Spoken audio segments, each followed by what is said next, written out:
আসসালামু আলাইকুম বন্ধুরা, আমি আজকে বাড়ির মেইলো আছি। এই যে আমরা আমার নিজের মুইস লাড়ছি ন 70-75 কেজি মুইস আছে।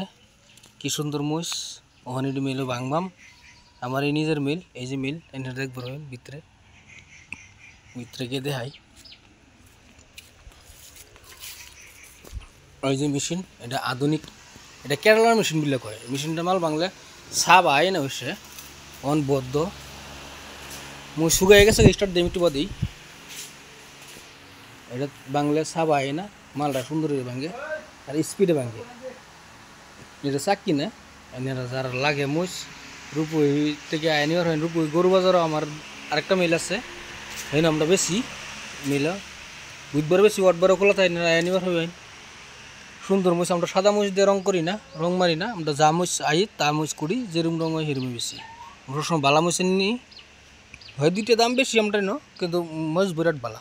বাড়ির লাগান আমরা সাপ করিয়া হুগাইয়া পরে বেশি। একটা আজন একটা প্লাস্টিকের কুড়ি নাই, সব টুয়ে টুয়ে টুয়ে টুয়ে ফেলাই দিচ্ছি।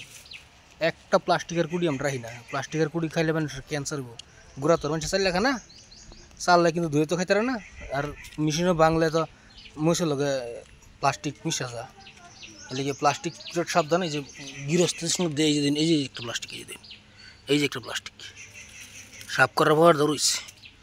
এই যে প্লাস্টিকের কুড়ি কাটা থাকে, সাফ করে এই যে কুটি ফেলাইছিল, আরও সাইডে ছুটে ফেলাইছি। তাহলে গুড়া খাইলে দেখি না খাইন যে ইনশাল্লাহ আমরা গুড়া আমরা কই যে আমরা গুড়া বালা তা না, একবার নিয়ে খায় ট্রাই করে পরে কইন যে গুড়া ভালো না খারাপ।